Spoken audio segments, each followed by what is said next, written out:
Vanessa was a real iron lady. From childhood, she was serious and determined. Her father left her and her mother when she was 6 years old, forcing her to grow up early. Her mother had to work hard, and the constant lack of money taught Vanessa to save and achieve her goals. "When I grow up, you won't need anything. I'll be able to buy whatever I want myself. There will be no more money problems," said little Vanessa to her mother. "My dear child, I am so sorry that your childhood ended too quickly. You became an adult early. I hope it won't affect your private life in the future," her mother told her. Surprisingly, everything turned out well. While Vanessa's peers were still playing with dolls, she was selling produce from their own vegetable garden at the market. Later, she and her mother opened a shop selling fruits and vegetables from local farmers. Soon, they had 3 such shops, with Vanessa managing the finances and bookkeeping. "You are my businesswoman," said her mother. In response, Vanessa only smiled. As time passed, the family grew their 3 small shops into a whole fruit and vegetable chain, with several large supermarkets, entertainment centres and cafes serving fresh-baked goods. Vanessa had an innate sense for business, knowing where to buy cheaply, what to invest in, and how to maximise profit.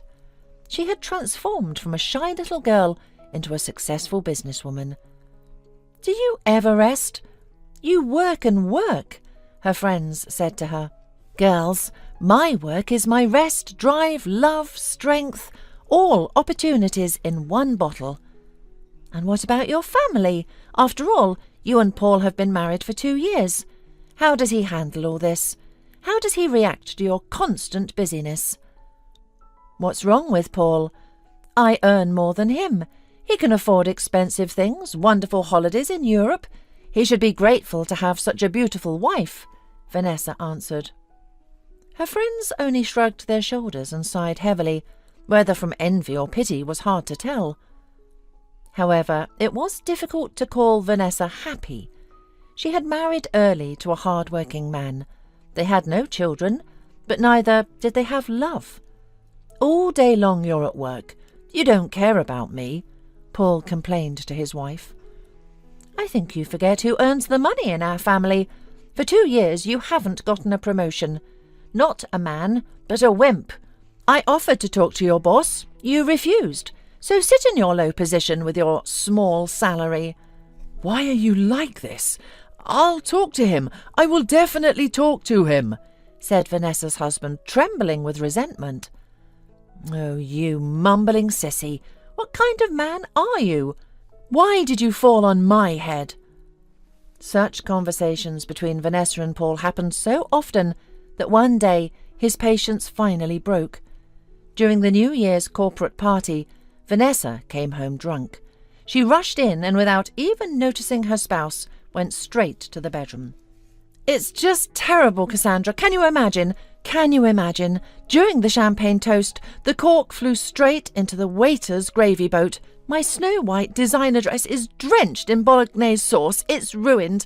I only came home for 5 minutes to change," Vanessa said to someone over the phone.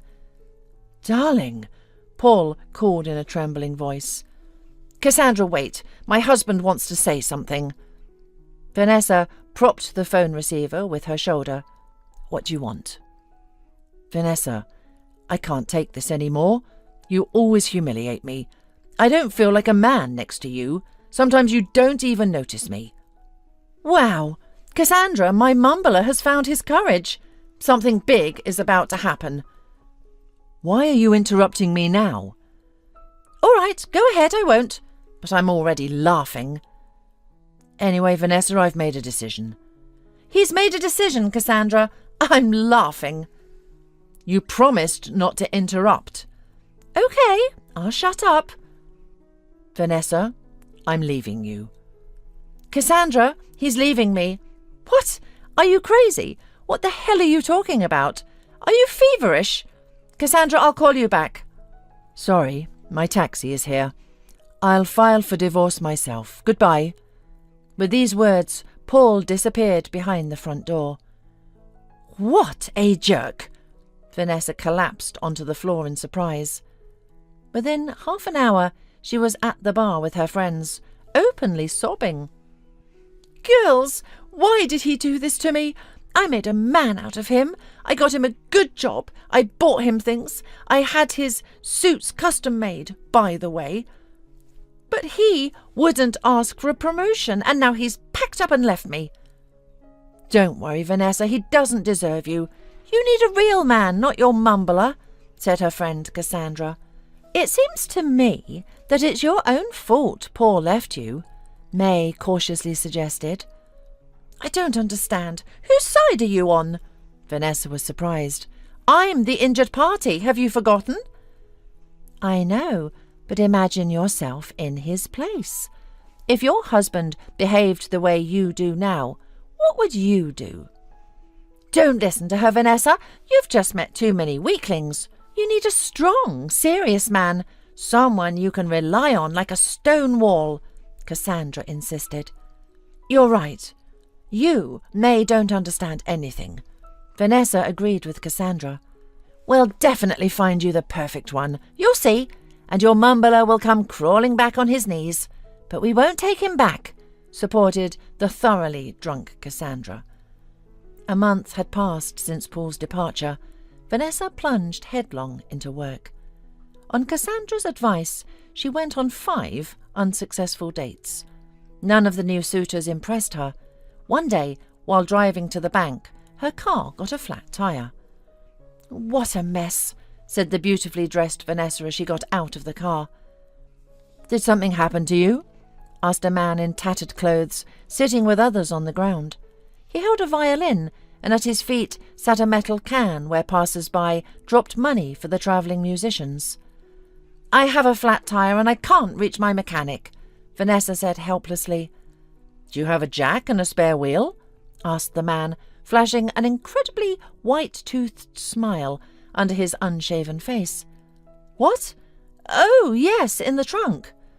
"If you don't mind, I can help you." The man set his violin down, approached Vanessa's car, and leaned into the trunk. "Hey, I have documents in there. Don't you get them dirty," Vanessa reprimanded him. The man gave the businesswoman in her expensive suit a wandering glance. "How ambitious you are." "Well, look at that. A homeless man, but educated," Vanessa thought to herself. The man quickly changed the wheel, wiped his dirty hands on his trousers, and looked carefully into Vanessa's eyes. "So beautiful, but so angry," he said, returning to his fellow homeless men. Strangely, Vanessa didn't feel like arguing with him. He was somehow kind, manly, and warm all at once. "Thank you," she said, approaching the group of 3 where the man sat, and dropped some bills into their jar. "Merci," the man said, placing his hand over his heart with a slight bow. Vanessa got into her car and drove away, but she couldn't get the strange homeless man out of her head. A few days later, they met again. This time she was leaving her office, struggling with a stack of folders, documents, and several boxes of contracts. The pile was so high that the topmost box reached her chin. As she descended the steps, she stumbled, and several boxes tumbled to the ground. Vanessa attempted to gather the boxes, but nearly dropped the ones she still held. "Need help again?" she heard the familiar male voice. The businesswoman turned to see the same vagrant who had helped with her flat tire. "Hi! Yes, I wouldn't mind some help." "Why wouldn't I help? Such a beautiful lady. I'd be happy to." With those words he swiftly picked up the fallen boxes, and Vanessa glimpsed a surprisingly fit body beneath his ragged shirt. "Wow, he's attractive. Oh, what are you thinking, Vanessa? He's homeless. This is what happens when you go too long without male company. You'll start eyeing just anyone," Vanessa thought, smiling to herself. "Where should I put these?" "Right here," she answered, gesturing to the smoothly opening trunk. "My name is Vanessa," she said, offering him money. "Here, take this. Thank you for your help." "Did I ask the lady her name?" The man smiled. "Thank you for the money. I don't need it. It can't buy happiness, but I can buy food for my friends." They'll be pleased. Goodbye, lady, until we meet again." Vanessa felt as if she'd been doused with cold water. Look at that. Homeless but proud, she thought, got into her car and drove away. The third time Vanessa and the mysterious stranger met was near a supermarket outside the city. She had just finished shopping when she saw two men in black jump into her car. They slammed the doors, hit the gas, and sped away. "What the hell? Where are you taking my car?" As Vanessa frantically searched for her phone in her purse, a motorcyclist rounded the corner, snatched her bag, and disappeared behind a row of long garages. "What kind of day is this?" She returned to the shop, but it had closed early. The security guard merely shrugged at her desperate attempts to enter, apologizing that the supermarket was closed. What a day! Vanessa realized with horror that she'd have to walk to the highway and hitchhike. She looked at her designer patent leather heels, took them off, and walked proudly down the road, swaying her hips. Just my luck to come way out here, as if there weren't enough supermarkets in town. The Iron Lady's fortune had truly abandoned her. She walked for 40 minutes without seeing a single car. Head down, she trudged barefoot along the road, no longer expecting any luck. Suddenly, an old rusty car, surprisingly still running, came around the corner. "What a reunion! Nice lady, can I offer you a ride?" came a familiar voice. She looked up and saw an unshaven man. "I didn't know you had a car." The man smiled. "It's not your car, but still, get in. I'll drive you home." Vanessa got in. They drove almost the whole way in silence. The man was the first to break it. "How did you come all the way out here? Did something happen? I can see you're upset." Unexpected, Vanessa felt a surge of weakness and self-pity. She fell against the man's shoulder and burst into tears. "Come now, don't be like that. I don't know what happened, but everything will get better," he said, stopping the car. Vanessa lifted her head and looked into his eyes. They were big, blue and deep like the sea. "I'm sorry." Vanessa moved away and wiped her tears. "A moment of weakness." "Lady, you're not as iron as you pretend to be. Clean yourself up and let's continue," he said, handing her a handkerchief. Vanessa wiped her face and tried to return it. "Keep it. I have more." They drove on in silence. As they approached her house, the man said, "I'm Jack. It was nice riding with you, nice lady." When Vanessa stepped out, he kissed her hand goodbye. "Oh, what's that for?" The businesswoman was touched and impressed. The next day she told her friend Cassandra all about her remarkable encounter. "Wow, are you in love?" No, of course not. He's a bum. But he's so manly, so strong, so nice," Vanessa said, taking out the handkerchief Jack had given her. "Is this the same one? Let me see." Cassandra examined it carefully. "Wow! What is it?" "Your bum isn't so destitute after all. This is a designer handkerchief. Look at the initials. I saw one in a recent spring collection.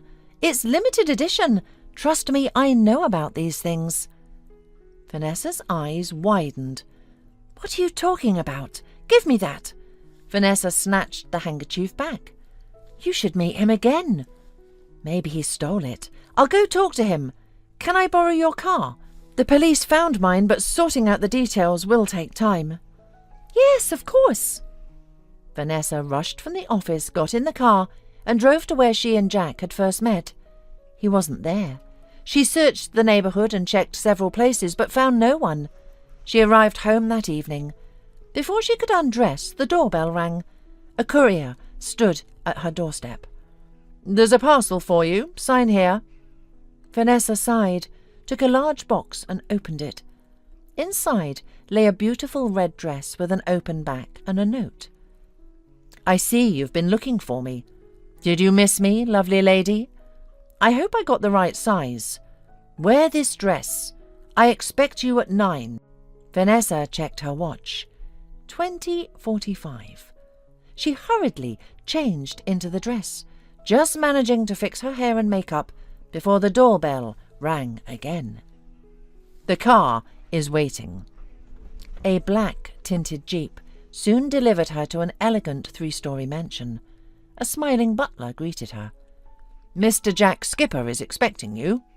Vanessa ascended the beautiful vintage staircase and entered the large living room. There, at the massive table, sat Jack, now perfectly shaven, his hair stylishly arranged. He smelled wonderful, his eyes still shining as before. During their conversation, he revealed that he had first seen her at a bar with his friends. She had struck him as haughty, stiff, and conceited. He had learned about her divorce, her ex-husband, and how she dealt with men. Are you trying to teach me a lesson?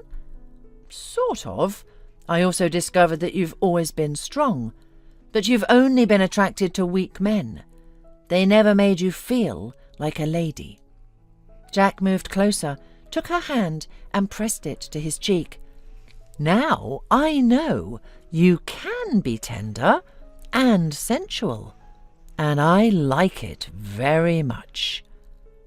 Hearing these words, Vanessa blushed for the first time in her life. For the first time, she felt feminine, vulnerable, and loved.